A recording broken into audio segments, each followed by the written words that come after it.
I'm going to turn all of this over to Rodell, and Rodell has prepared kind of an introduction for us to get lay a foundation for what's going to be the future moving on discussion. Well, yeah. Well, thank you, Joe. Joe asked me a couple months ago when we started these webinars to talk about, something that was, passionate, for you. And I came up with something right away. And that was talking about the generations in perfusion. Because, this profession has given me so much, I feel that it's a true art. And I think we're just undervalued sometimes. And I want our profession to become, just as respected as, a physician, a PA, just to elevate the actual profession. Joe misspoke. I was not the clinical coordinator of any of those affiliates, but I was a clinical instructor for Ohio State and Rush University. And from 2005 up until I moved to Houston, I was that instructor.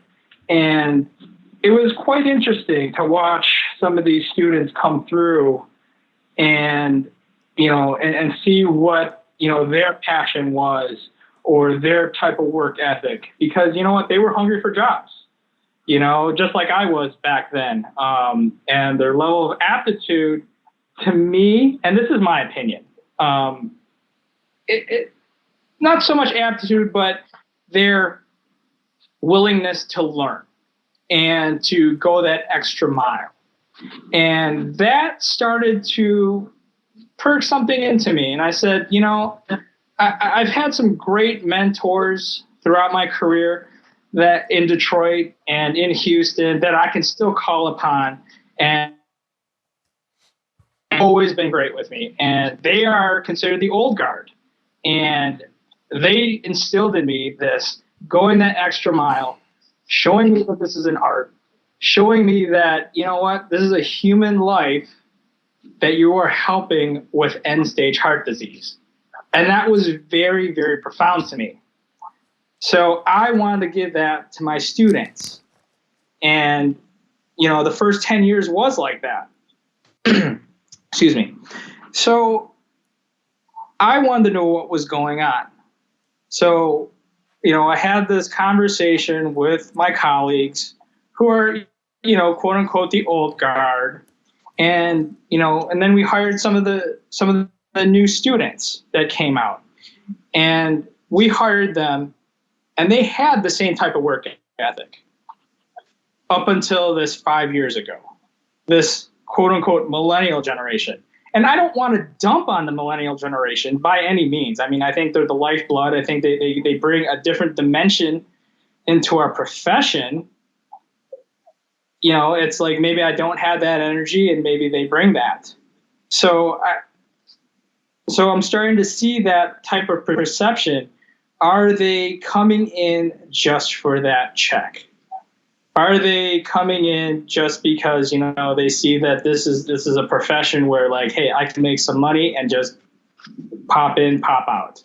And I don't think they think that way, but it's perceived that way. And it's not just perceived by, the perfusionist. And it may be perceived by, like, the nurses or other disciplines or even the surgeon.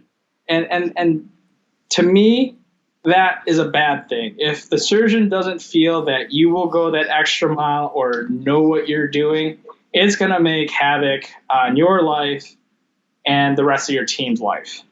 So, I mean, I think that's the gist of what I wanted to talk about. I mean, I like I said, I don't want to dump on any type of generation. By no means do I want to do that. But I have noticed that this younger generation, not that I'm old, it does lack that wanting to go that extra mile. I've talked to chiefs across the country. I've talked to employers across the country, and they all perceive this. And it may not be true. I mean, I would love to get the perspective of the younger generation and, see what they say about this type of perception. Hopefully they can dispel it, because you know what? You guys are our future. We want to show you guys that extra mile, but you guys want to go. You guys are going to want to go the extra mile. Trust me. I mean, our patients are getting a lot sicker. They've got comorbidities, and we're just going to need you guys to know how to take care of that patient so we can get out of those situations without me being there. Not to say I know everything. Gosh, no. I mean, I like I said, I've got some great mentors I can call upon and see, and they can tell me what I need to do.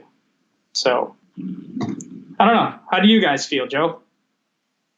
Well, I mean, With that, I think that was an interesting introduction, and I think that it is a common perception, Rodell, that a lot of people have. I'm not really the right person to answer it. I'm going to kind of move this over around the panel, but I think that the question for me is going to be, is it their responsibility to adapt to what we think, just like was it your responsibility to adapt to us, which I think you have to some degree better, your generation, that is, not you personally. Or is it our responsibility to learn and adapt and understand the way they think? I think it's human nature to just believe how you think is right. And it's very hard right. sometimes to want to accept change. Change is hard. So let's go around the table a little bit. I'm gonna move over to Mike and ask Mike to give us your. So you work with a whole bunch of different people. You've worked with a whole bunch of different generations Right. throughout your career. What's your thoughts on this? I am very much, first of all, impressed with the millennial generation, with the amount of knowledge they've been able to be exposed to. Some of the things that you guys are seeing have come obviously so much later on in the perfusion lifespan of someone like myself. And you're probably much more learned as to new techniques, new biomedical instrumentation and things than I ever was. Especially since I moved from a big academic setting downtown Houston up into, at the time, was the boonies of North Houston, up in the Spring Woodlands area. I've had a chance to bring new grads on from not only Generation X, but also from the millennials. And I have noticed that there is more of a desire for the younger people to have more of a life than Joe and I did. Mm-hmm. I think as we did ours, our school was very regimented, very military-like, and you did what the doctor said immediately. You were there to anticipate what they needed. Not to say that that has changed, but nowadays what we're seeing is we're becoming much more of a team with our physicians, which is something that I hope that you guys get a chance to develop. Our surgeons are our best friends, and we do things socially with them, but we also have a lot of mutual respect. And you guys are going to be on the forefront of that. I think the younger doctors are that way too. So of the different generations that have come up, I think that the Generation X were better equipped than I was when I first started. But there was a difference there between us in that there were more into wanting to see system processes, whereas we did the clinical, bring on the next case. These guys wanted to have the science behind what we did. We needed to have the numbers behind what we did.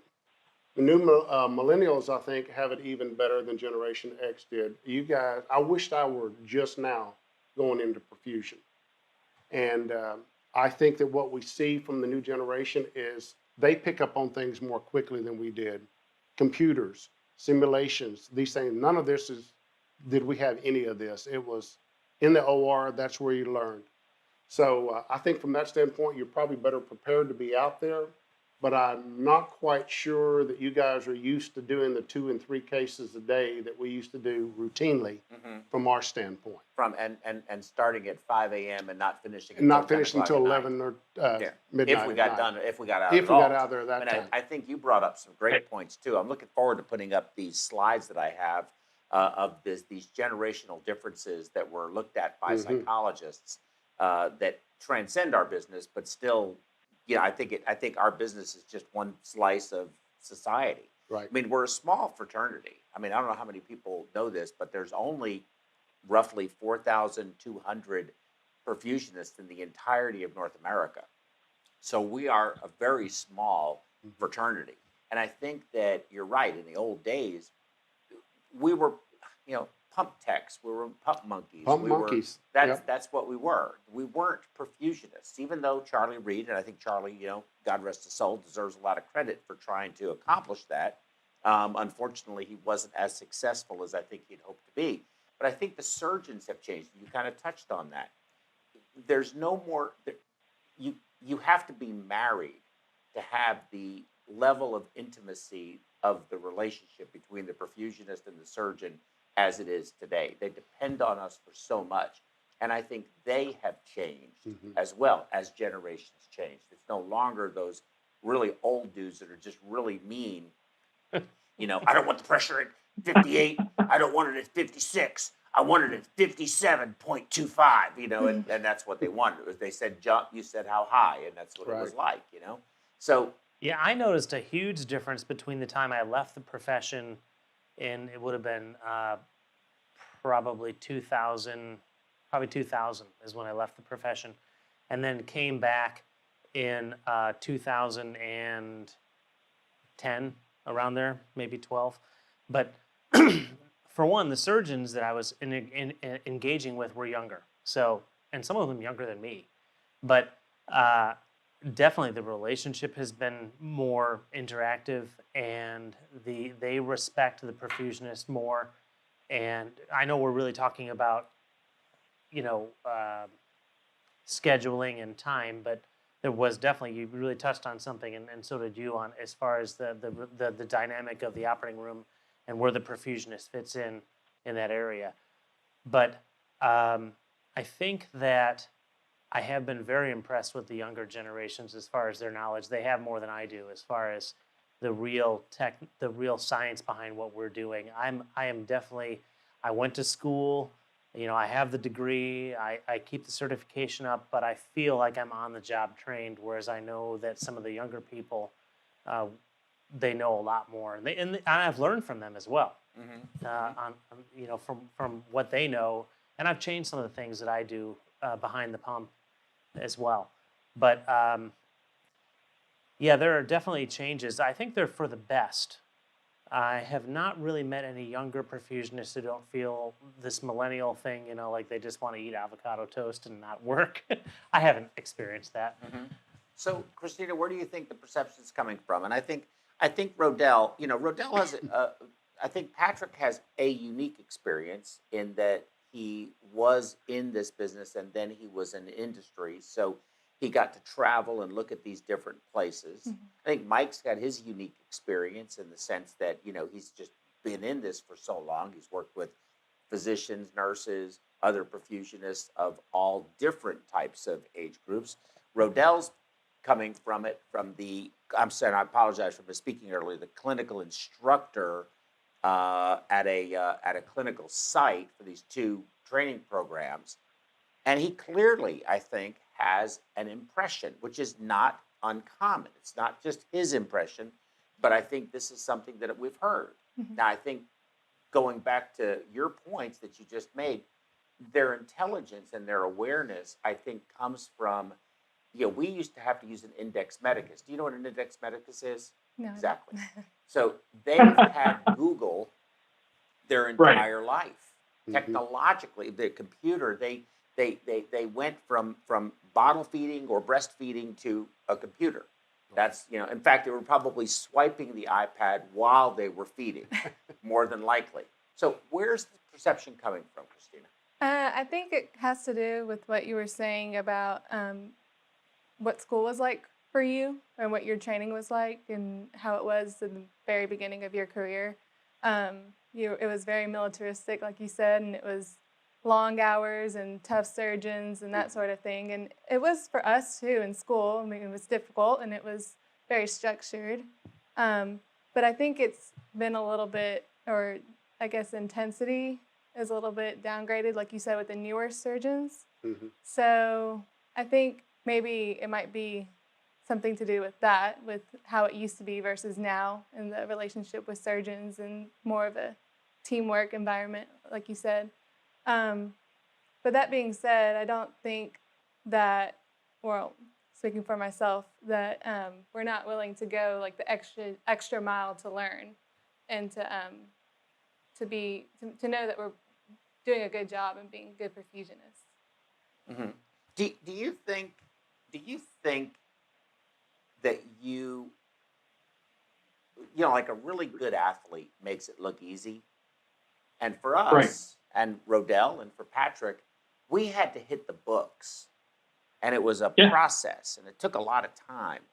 Do you think you're just more efficient with finding information out, and it doesn't have the same level of urgency because you know that it is immediately available to you and you're accustomed to that, whereas I'm not. I still have to think, oh, I can go look this up on Google. It actually has to be a conscious thought. Mm-hmm. I mean, sure. I mean, information is very readily available for us in that way, yeah. So. Mm-hmm.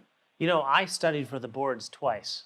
So I went to school and failed the boards the first time. There was a written and an oral at the time, and I failed the written the first time around. Then I passed the written and passed the orals after that. Then I worked as a perfusionist and then left for a while, and then came back and had to restudy for what is now it was 2 tests, but neither of them were oral. And I'll tell you what, Google, it was so much easier than I thought it would be to restudy those It really exams. did save you. Yes. So, Rodell, having heard sort of from Christine and Brett and heard Mike's and my and Patrick's perceptions of all of this and some of the, perhaps understanding the mechanisms or the reasons why we might feel the way we do about younger people and their perceived lack of work ethic. What's your thoughts on it now? No, I mean, it's those are all valid points. I mean, I had thought about those things. We've had those students, look up on Google, any subject matter. But when you're in the thick of things, do you have that time to say, hey, I have to look this up? Can I say, hey, doc, give me a second. I need to look this up. You just want them to be prepared, if you will, to have that type of situation.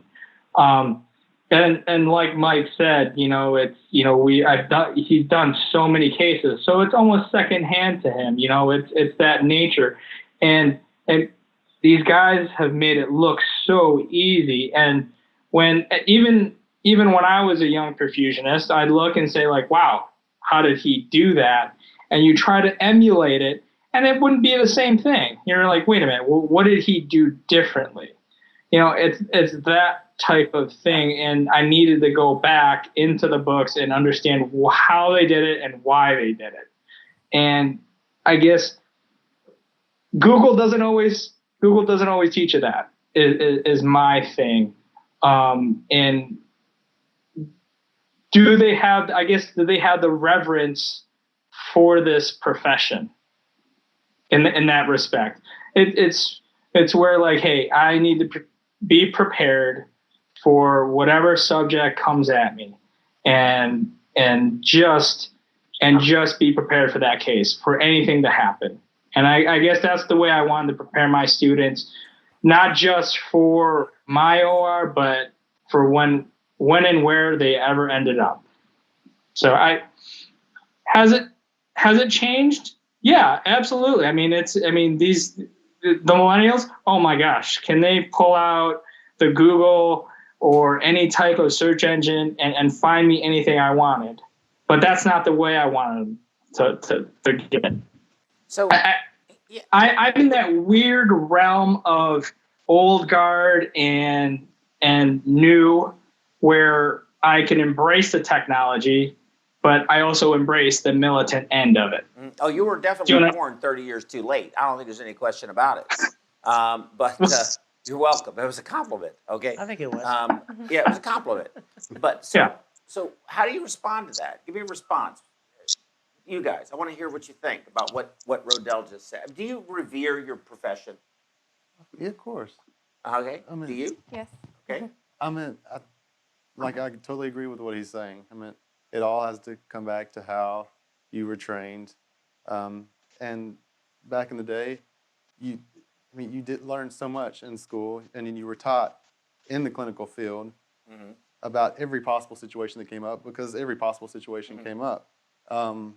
Nowadays, I mean, that's just not possible, because not every school, while you're in school, does certain cases that you might have to do out of school, and not every situation might not pop up in the actual clinical field. Just like Terry Crane and Texas Heart, when I was there, had this whole packet of things that could go wrong in the OR that he wanted to review with us. And of course that helped, but if something popped up like that in the OR and I never actually dealt with it, I might not be able to handle it as well as someone who has had the experience of actually doing it. Sure. Well, I mean, I think that's. I mean, yeah, you can't read experience. You really can't. I mean, you just have to live the experience. I think that's true. But two things, I'll just say to the younger folks here. I think Mike knows this. Say that again. I'm sorry. Oh, Mike and Patrick have heard this a billion times. They already know it. But so either no bubbles, no troubles, or what's a little air among friends. But so let me ask. Out by noon without out by noon with no no balloon. balloon. Yeah, that's the key. Okay, you want a job that's like that. It's not the one you just took, though. I'm sorry to tell you that. sometimes. So how many people that are either your contemporaries, Patrick and Rodell's generation, Mike's and my generation, have you guys seen that were just plain lazy? Like, how is this person how does this person lasted this long in that profession? And you don't have to be, I mean, I'm not asking for names or anything, but just give me an idea. Is that something that you could just off the top of your head say, yeah, I know a couple of people like that right off the top? Yeah. Of course. Okay. You do. How about you guys? Have you seen I've you seen- and Rodell, yeah. people of Mike's and my generation, Yeah. as well as people from Christina and Brett's generation and your own, who have also been like that? I've seen people from all three of the generations. I think there's three that we're talking about that really enjoy avoiding work. If that's what we're talking about. Yes. I've seen that. So Every I generation think really transcends it. Right. it's a normal thing to try to avoid Right. work, right? Right. Well, for some people, not Yes. for everybody. Exactly. Mike? Yes. I wondered how some of the graduating students that I interviewed for positions with my companies that I've worked for all through the years, and I think I've worked for about 10 of them, It was the same company, though. It just changed names. It just 10 changed times. name about 10 times. We're not going to mention that name we're not either. going to say anything. Not say anything. But it was like, my word, what school did you go through? And I got pretty good at knowing, after a while, I would tell my supervisors who knew nothing about clinical perfusion which perfusionist to hire, because you could tell at which school they went to. And I got very good with that after a while. Being able to realize which one were going to be able to make it out in the, quote, real world, or which one should probably stay in academia because they needed a hand to hold them through most of their cases. Or do loss prevention at Kmart. Right. One or the other. So, oh yeah. So, Rodell, what about you? Yes. Do you know plenty of people in my generation and Mike's generation that you just really scratch your head and wonder, how has this person lasted in this profession this long? Unfortunately, I have. I mean, it's just part of the profession. How about unfortunately. just in life? It may not even be the profession. Just in Absolutely. life. Oh, absolutely. Just lazy people. It's not so much lazy. Maybe they're just sitting back and trying to watch, like this younger generation handle what they used to handle. It's like maybe maybe I just want to sit back and see what these kids are made out of. And even in my generation, they may want to see like, hey, what can Patrick handle? What can Ro handle? What can Stephanie handle?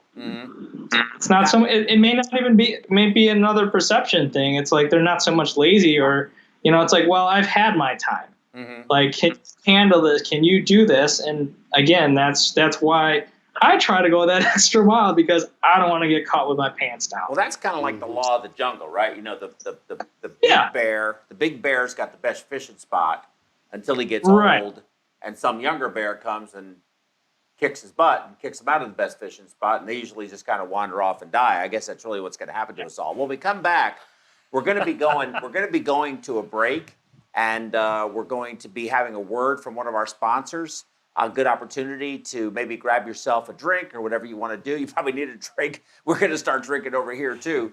But don't be long, because it's only a 3-minute break. It goes very quickly. When we come back, I've got a couple of charts for this next session that I think we can go over and try to bring some clarity to this perception thing.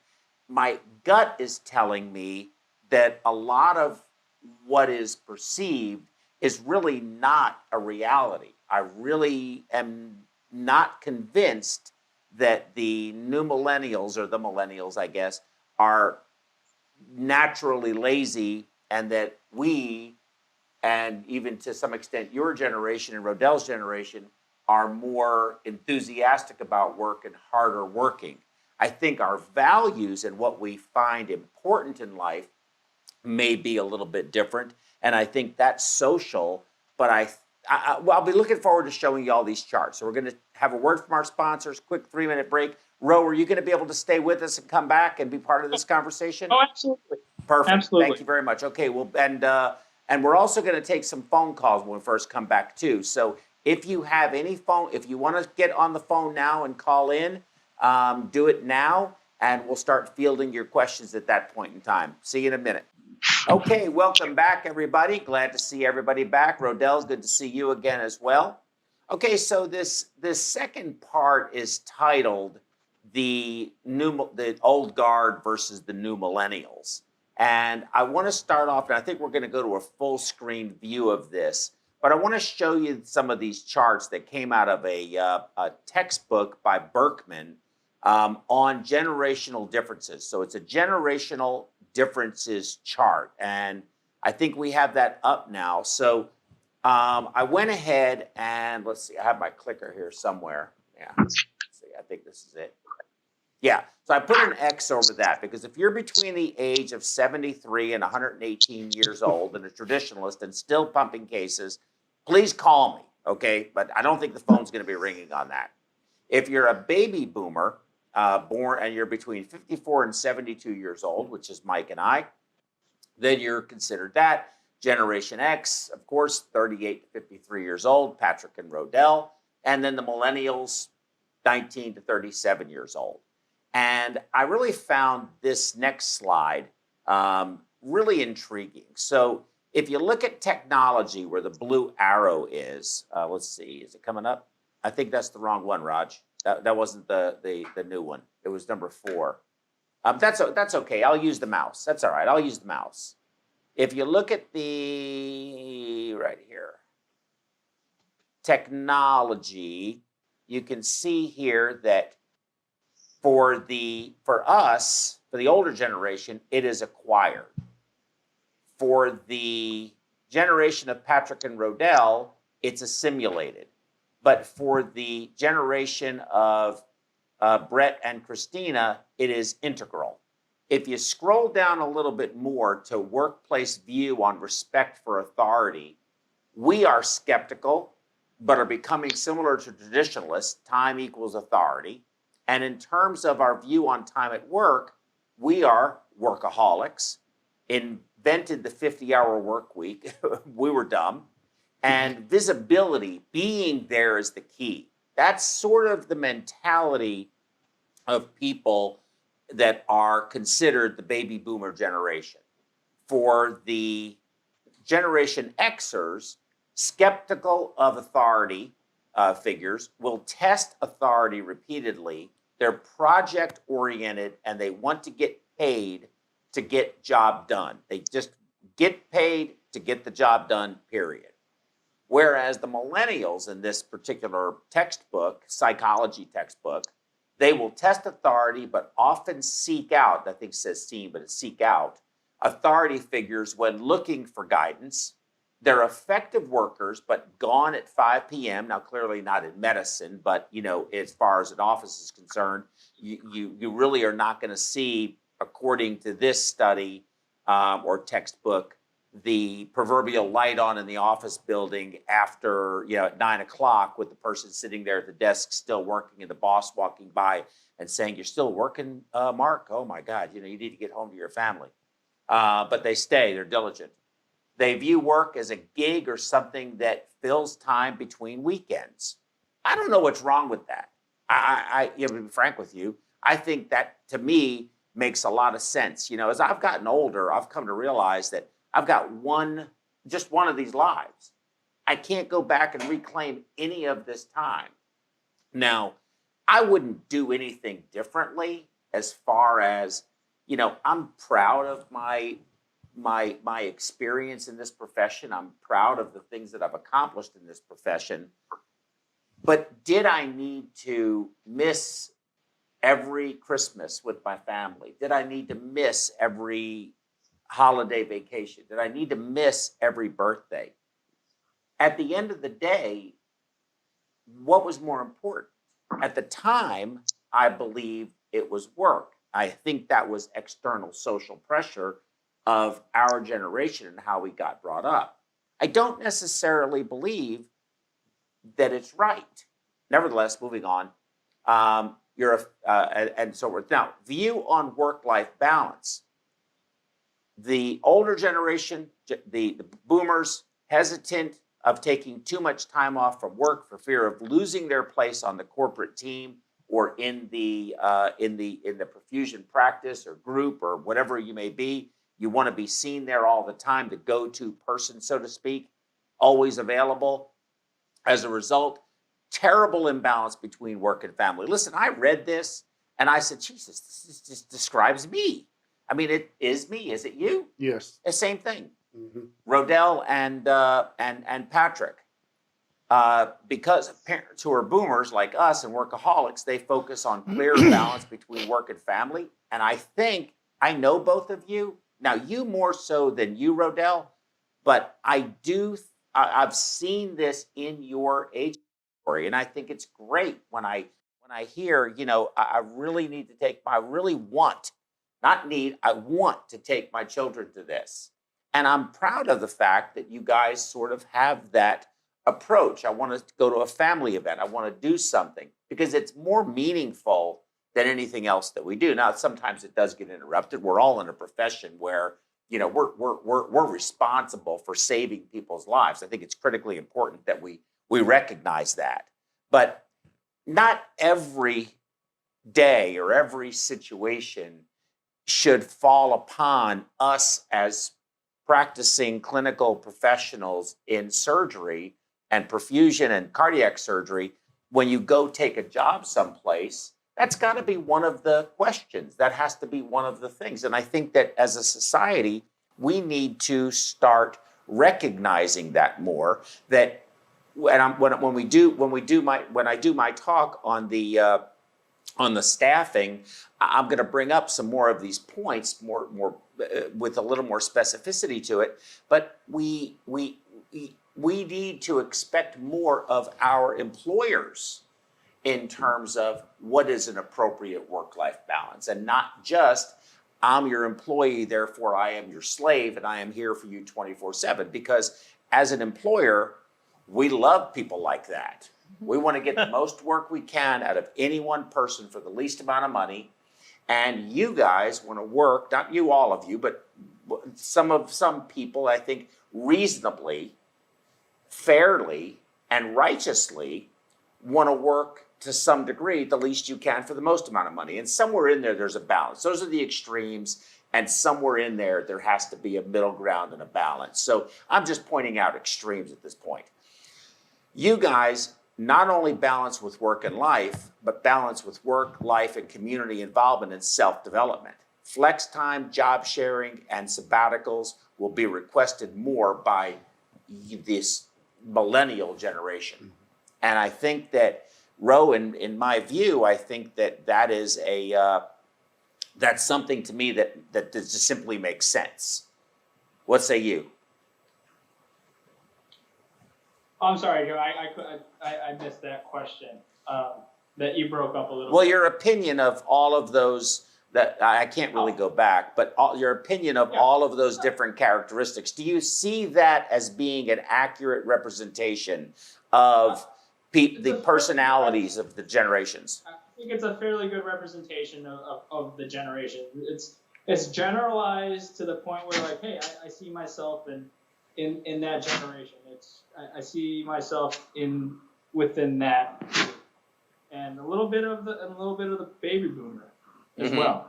But like I said, I think I find myself in the middle of all three. Yeah, no, I totally agree with that generation. Do you see yourself in that description? I do. That previous description that I gave? That's the next slide. So we go back. Hey, Raj, can you send it back to the previous slide? I'm sorry. Yeah, thanks. No, that's the first one. Second one. Yeah. That's it right there. Yeah, it doesn't have the pretty diagrams around it. But, basically, did that accurately describe you and how you feel about life and work? Yeah, I definitely think that I value a work-life balance. But then again, with perfusion, you have to be realistic with our job. You can't, sometimes you work more than you want to, but that's just part of our job as well. You can't just leave at 5 p.m. or in the middle of a case, that sort of thing. But yeah, I do value a work-life balance, and that's important to me. How about you? Yeah, same. Sometimes it's hard in this profession. You do want to go home and not work, but that's a realization that you come to learn real quick. So I actually think that as a young person, when I was much younger in perfusion, I was willing to work all the time because I had nothing else to do. So as I got older, Stephanie's on. Hi, Stephanie. Hey, Steph. What happened? What happened to Rodell? Huh? I have stuff to say. Oh, good. Oh, okay. You're just in. Well, Okay. you didn't call in. It's a phone. Say something. Anyway, as I've gotten old, I feel like I've been several of these phases really in the diagram that you were showing, because as time has gone on, I think I'm understanding what you're saying in the sense that you realize that there's only a certain amount left, and what have you not experienced as you went forward. So what I've done is I've made decisions, and one of them was going back to perfusion and not traveling full time for a job. To make a little bit more money. I took a little bit less money to go back to perfusion and, really go to work in the daytime and come home and, be home with my family in the evenings. And I think that as a person ages, those things become more important. So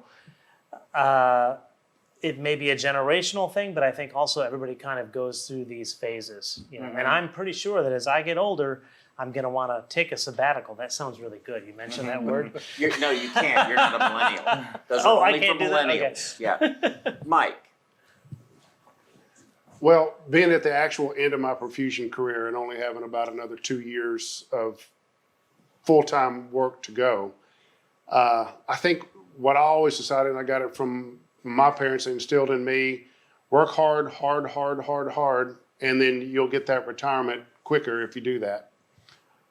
So that's what I'll still predicate that on. I'm still working hard, still enjoying it, but I'm almost at the end of it now. So I can see the fruits of my labors. I wished that I would have had a little bit more of these guys' philosophy on life a little bit, but I'm about to have a totally wide open philosophy and enjoyment of life. So I think it's worked out okay for me.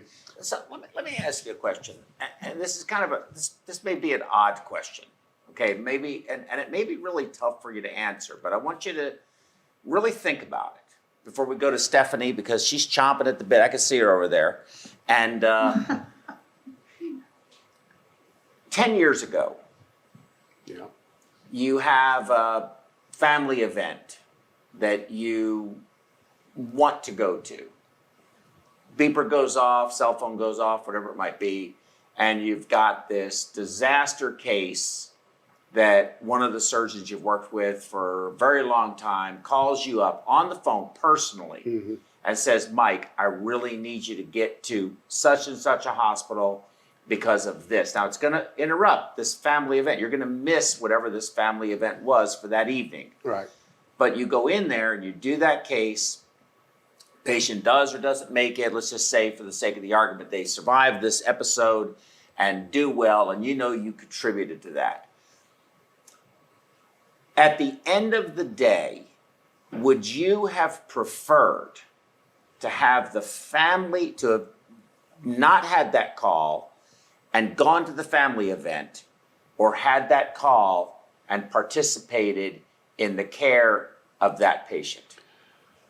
That's a really good question because that has happened a lot over 38 years, 36 years, I mean. And I would have to say that I probably got more satisfaction of going in and doing that case and helping somebody. Now, it didn't mean that I didn't have to make up for lost time when I got home, which I always did. But that is the balance that I knew how to strike when I was going through my career in perfusion. Once again, as I said earlier, our surgeons are our friends, and I've worked with one surgeon for 35 years. And if he calls me, and if he did call me through that period of 35 years, I went. And found a lot of satisfaction in that because not only did he appreciate my efforts, but the nursing crew, everybody else in the hospital appreciated me being there, and it was very important for me to have that. How many times did you say to your wife in these 36 years, or your children, I'm so sorry, I love you, but we will have another tomorrow. We will have another Thanksgiving Day. We will have another Christmas. This person may not. How many times did you say that?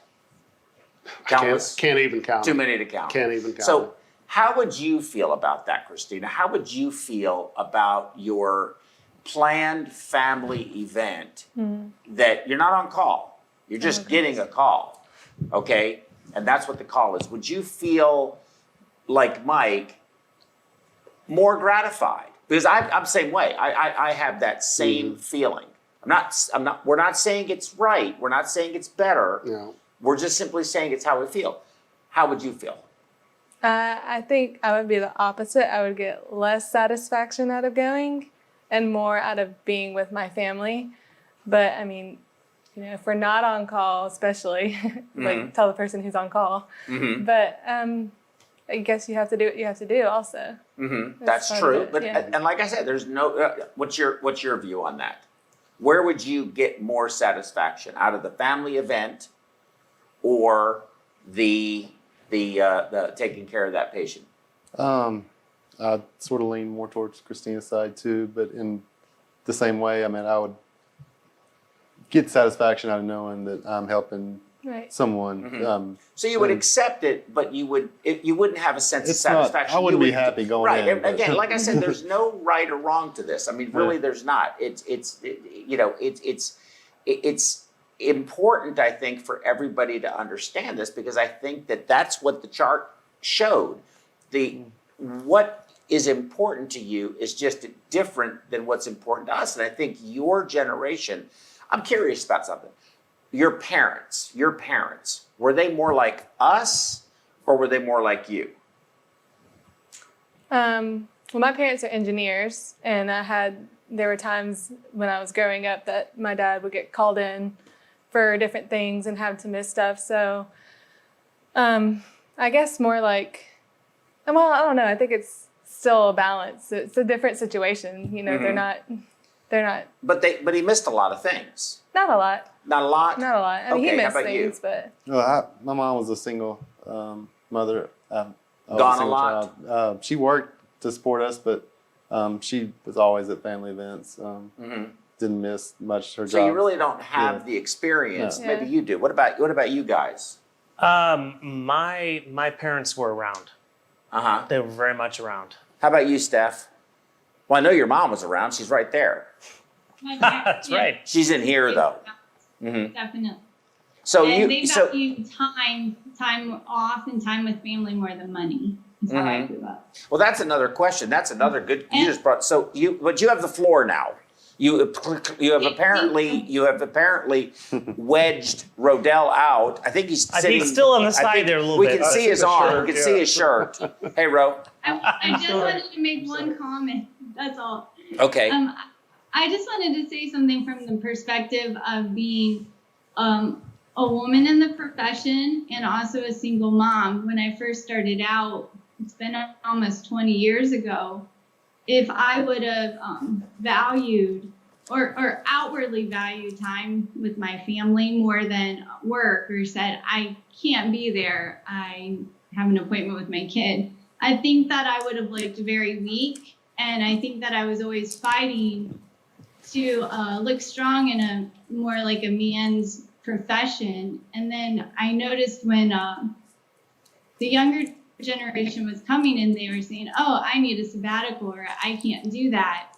It was a hard adjustment for me because of how much I feel like I sacrificed for the profession. So I think Ro and I came from the perspective of we wanted work-life balance, but didn't really know how to voice that. And then when it's good that the younger generation can, but it was also hard for us for them to come in and say, no, like I'm not going to do that, or that isn't working for me, or I'm going on a sabbatical. You know, I just. So yeah, no, absolutely. Again, it's really tough. I mean, I have other interests. Can you put Stephanie back? Just for 1 second. You roll your eyes. Go ahead. Hey, Steph. Hey, Steph. I only did that just to get under her skin. So I have the. Exactly. Well, by the way. Yeah, I have this. I'm sorry. I have the same question for you in that circumstance that we discussed, that I opened with Mike.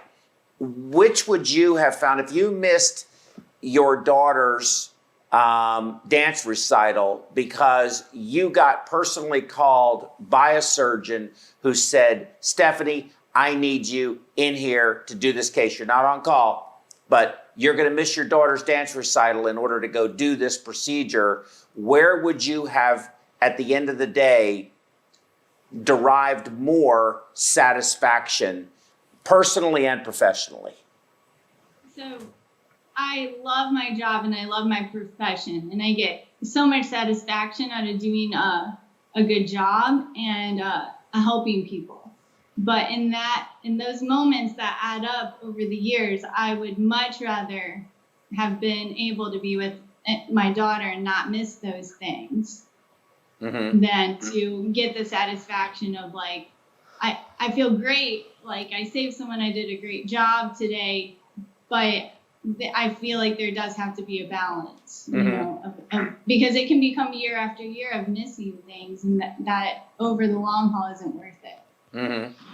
Okay, I think that's it. Okay, fair enough. I think we're going to go to another quick commercial break. And so take a look at a word from our sponsor. Ro, you gonna still hang around, yeah? And Yeah, Stephanie, and Stephanie too? Huh? Yeah, keep Stephanie with you. Put her next to you. And it's a twofer. Okay, so a word from our sponsor, a quick 3-minute ad. We'll see you when we get back. Thank you very much. And start making some phone calls. Roger's going to put the number up so you can see it. And start making some phone calls to it. Be part of the discussion. I'm going to do my talk on perfusion staffing to follow this, and hopefully that'll get some thought-provoking information and commentary from that.